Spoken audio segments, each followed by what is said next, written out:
जिन्होंने दीप जलाया था, ज्ञान का अंधेरों से किया था सामना, ऐसे वीरों को नमन है आज जो बने थे समाज की आत्मा। फीता जोड़ा तोड़ने की बात नहीं, एकता की नई मिसाल आज कायम की। वीर जवाहर मौल और अम्बेडकर की सोच हर दिल में आज फिर से रोशन की। समानता की राह पर वीर जवाहर मौल और डॉक्टर अम्बेडकर का पैगाम। नमस्कार, आप देख रहे हैं मेरा भारत मीडिया और मैं हूं रमाकांत सिंह। बिहार के औरंगाबाद के करमडी में मूर्ति अनावरण बना सामाजिक चेतना का संदेश वाहक। नवीनगर विधानसभा क्षेत्र के बरडी पंचायत अंतर्गत करमडी गांव में वीर जवाहर मौल और भारत रत्न डॉक्टर भीमराव अंबेडकर जी की प्रतिमाओं का अनावरण भव्य रूप से किया गया। इस अवसर पर बड़ी संख्या में गण्यमान्य लोगों की उपस्थिति रही। कार्यक्रम की शुरुआत दीप प्रज्वलन एक अनूठे अंदाज में फीता जोड़कर की गई, जो सामाजिक एकता और समरसता का प्रतीक रहा है। आमतौर पर फीता काटकर कार्यक्रमों का शुभारंभ किया जाता है, परंतु यहाँ फीता जोड़ने की परंपरा से सबका ध्यान खींचा। मुख्य अतिथि जनसुराज नेत्री अर्चना चंद्र यादव सहित अन्य वक्ताओं ने डॉक्टर अम्बेडकर और वीर जवाहर मौल के समाज सुधार में किए गए कार्यों को भावपूर्ण ढंग से प्रस्तुत किया। सभी आगंतुकों का स्वागत पारंपरिक रूप से अंग वस्त्र और माला पहनाकर किया गया।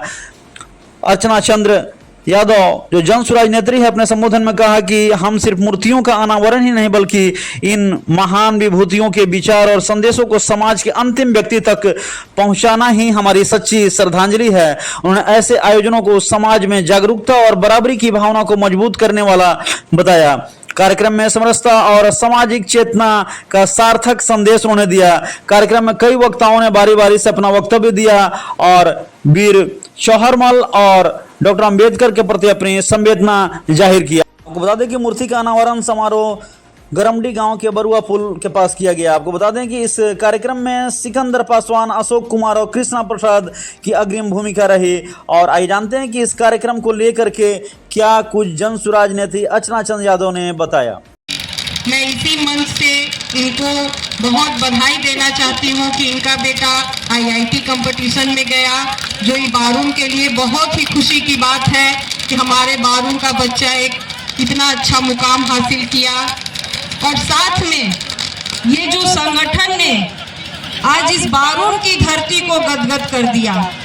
आज मैं इस कमेटी के लोगों को, अवधेश जी को, कृष्णा जी को, शिव जी को, मिथिलेश जी को, जितने भी इस कमेटी से जुड़े हुए लोग हैं, सभी को तहे दिल से धन्यवाद देना चाहूंगी कि बाबा साहब भीमराव अंबेडकर और जवाहर मौल जी का क्या समाज के प्रति देन रहा है, वो आप लोगों ने मूर्ति के रूप में स्थापित ही नहीं किया बल्कि पूरे समाज को बताने की कोशिश की कि हमारा समाज कैसा है और हमारे महापुरुष कैसे हैं। मैं वीर जवाहर मौल जी के बारे में कहना चाहूंगी कि जिस समय जमींदारी प्रथा था इस हिंदुस्तान में, पूंजीपतियों का अधिकार था, वंचितों को कहीं जगह नहीं दी जाती थी।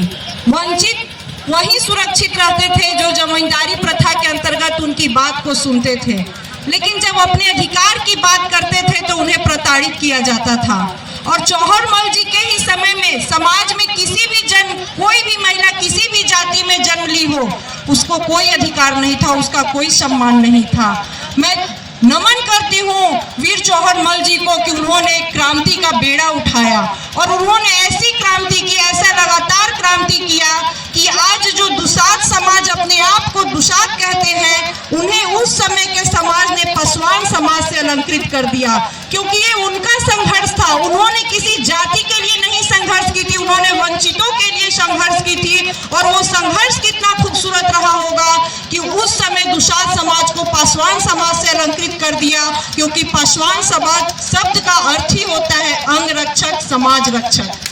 तो ये चीज समझना होगा हम लोगों को कि क्यों आखिर अगर बारून के धरती पर वीर जवाहर मौल जी का मूर्ति स्थापित किए हैं ये संगठन के लोग, तो उन्होंने कहीं न कहीं जागृति पैदा करने के लिए ही किए हैं।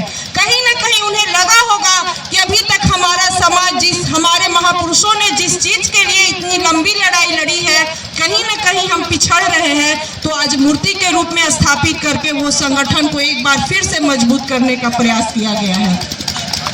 और जहाँ तक बाबा साहब भीमराव अंबेडकर की बात है, उनके बारे में तो कुछ भी कहना जैसे लगता है कि सूरज को रोशनी दिखाया जा रहा है। बाबा साहब भीमराव अंबेडकर ऐसा ही दिन रहा होगा, ऐसा ही समय रहा होगा, लेकिन वो दिन कितना खूबसूरत होगा जब 14 अप्रैल 1891 को। वो व्यक्ति, वो महामानव, कि विश्व कल्याण के लिए एक महामानव का जन्म हुआ था। ये हिंदुस्तान गदगद है कि वो विश्व का छठा विद्वान अगर इस धरती पे जन्म लिया, वो मानव कल्याण के लिए जन्म लिया था। आप सभी जानते हैं कि बाबा साहब भीमराव अंबेडकर, जिस समय उनके समाज को शिक्षा ग्रहण करने का अधिकार नहीं था, उन्होंने कहा था कि मैं शिक्षा ग्रहण करूंगा। तब उनकी माँ ने कहा था कि बेटा, तुमने शिक्षा को चुना तो जरूर है, लेकिन जब तुम शिक्षा के लिए जाओगे तो तुम्हें बहुत सा विद्रोह झेलना पड़ेगा, बहुत सी प्रताड़ना झेलना होगा। लेकिन जा रहे हो तो हर प्रताड़ना झेल लेना, हर विद्रोह झेल लेना, क्योंकि लेकिन शिक्षा को मत छोड़ना, क्योंकि शिक्षा वो जागृति है जो विवेक पैदा करती है। शायद माँ का ही वो वचन होगा कि बाबा साहब भीमराव अंबेडकर ने इतनी शिक्षा ग्रहण की कि उन्होंने 32 डिग्री हासिल की और 9 भाषाओं का ज्ञाता हो गए। और उस समय जब वो शिक्षा ग्रहण की और अपने माँ के लाइन को शायद उन्होंने याद कर ये लाइन बोला होगा कि शिक्षा वो शेरनी का दूध है, जो इसे पिएगा वो अपनी अभिव्यक्ति इस समाज में जरूर पेश करेगा। इसलिए मैं आप लोग से कहना चाहूंगी कि आखिर बाबा साहब भीमराव अंबेडकर को तो हमारे हिंदुस्तान के लोगों ने संविधान निर्माता बनाकर किताबों में रख दिया था, लेकिन मैं इस मंच से नमन करना चाहूंगी मान्यवर काशीराम जी को, उन्होंने पुनः इस धरती पर, इस हिंदुस्तान के धरती पर बाबा साहब भीमराव अंबेडकर को पुनः इस धरती पर लाए और फिर एक बार पूरा हिंदुस्तान को एकजुट कर दिया। और आज हर लोग, ये खुशी होनी चाहिए कि समाज का कोई भी तबका आज मजबूर है बाबा साहब भीमराव अंबेडकर की जयंती मनाने के लिए, क्योंकि उनका समाज जाग चुका है। बाबा साहब भीमराव संविधान का शपथ लिया, ये बाबा साहब का दिन है। बाबा साहब ने जब समता मूलक समाज की बात कही थी तो उसी दिन उन्होंने वोट की ताकत की भी बात कह दी थी। आज हमारे पास वोट का कितना बड़ा हथियार उन्होंने दे दिया है।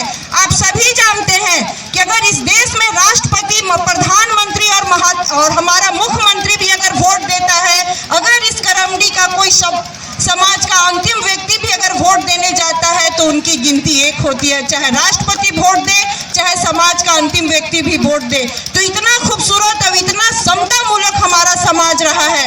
इसलिए बाबा साहब भीमराव अंबेडकर की क्रांति को हमें इसलिए याद करना है, हमें वो सारी बातें भूल जानी है कि उन्हें पानी नहीं पीने दिया गया था, उन्हें किस तरह का संघर्ष करना पड़ा था।